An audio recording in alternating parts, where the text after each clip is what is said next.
Hey guys, we're just starting week 2 of my 30 Days to Shred series, and tonight is HIIT session number 1 for week 2.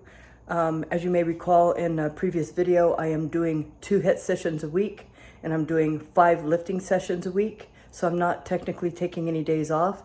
But anyway, my HIIT training program basically builds on itself in different ways. It's either by changing the intensity of the interval or changing the length of the HIIT. And tonight what we're gonna do is we're gonna do 30 seconds hard, 30 seconds rest, times 11. Last week we did 30 seconds hard, 30 seconds rest times 10. And as many of you know, I do my HIIT training on a spin cycle. And this is it here. And I've actually had this thing for probably over a decade, and it's served me very, very well. So there's a few things that are important to know about doing HIIT. First of all, if you're a beginner, don't start with the 10 minutes, start with the 5 minutes. So you would do like 30 seconds hard, 30 seconds easy times 5. If you're doing it right, it's going to be very, very difficult to even get through that. The better you get, the easier it is to get through the longer sessions. I was first introduced to HIIT training when I was studying Kung Fu, and what we were doing was a program called Tabata. Basically what Tabata is you do, basically what we would do is like burpees, and we would do 20 seconds hard, 10 seconds rest, and then we would increase the interval every week. So maybe the first week we did 7, then the next week we'd do 8, 9, 10, and so on until we built our endurance, and it really kicked my ass, let me tell you.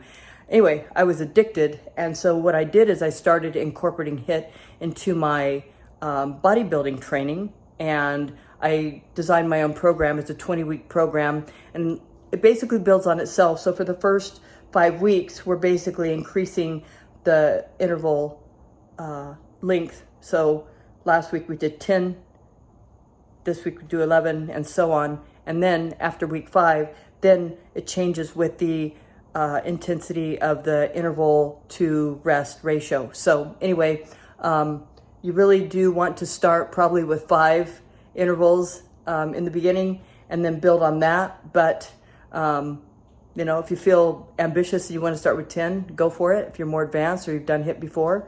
But a couple of the things you want to know about HIIT is you don't want to go into these sessions with low energy or feeling weak, especially if you're cutting weight. You want to be sure that you're eating properly and you're drinking plenty of fluids, because these sessions are very intense.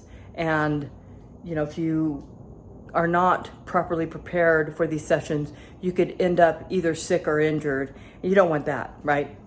Another pointer is, because HIIT typically involves the leg muscles, you don't want to do a leg session like the day before a HIIT training session. You want to space them out, because you do need a day or 2 of recovery from HIIT in order to, be able to make it, through the week and, not feel like you need a day off or you're not being able to, make it through your training properly. So anyway, let's do this.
All right, guys, that is HIIT week 2.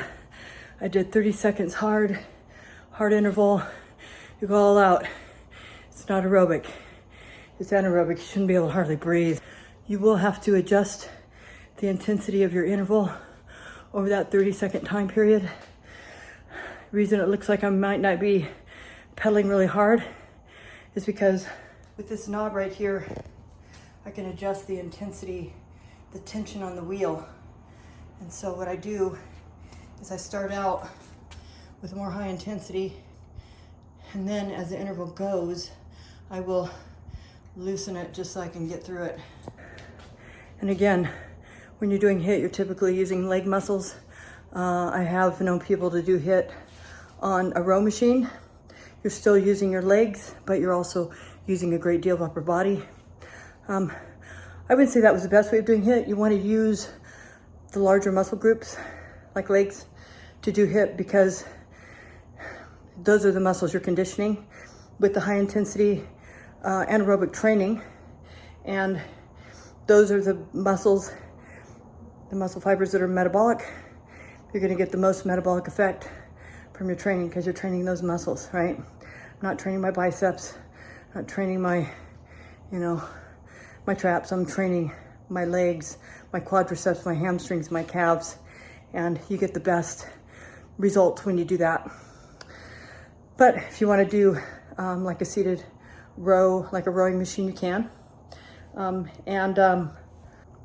Typically, I can't eat for about an hour after these sessions, just simply because it's so intense. But you do need to eat about an hour later for sure, because you're using up so much glycogen that you need to use that window of opportunity, which is in the first hour to hour and a half after your session, to replenish those muscle cells. So I wouldn't typically recommend doing a meal before HIIT, not right before anyway, but you can do like a BCAA or something like that to help, with the fuel aspect of the training. But anyway, so hey guys, that's HIIT session week 2, 30 seconds hard, 30 seconds easy, times 11. And I'll do my next HIIT training session on Thursday. I'm not gonna videotape it. I mean, it's pretty much the same as you've seen today. But hey, if you haven't subscribed to my newsletter, please do so. You definitely don't wanna miss this 30 Days to Shred series. It's gonna be a lot of HIIT training. I'm gonna be posting it in my newsletter as well. You're gonna get information in the newsletter you're not gonna get in these videos. That's really gonna help fine tune your training and your results. So hey guys, I'm Victoria Munoz signing out. See you next time. Peace.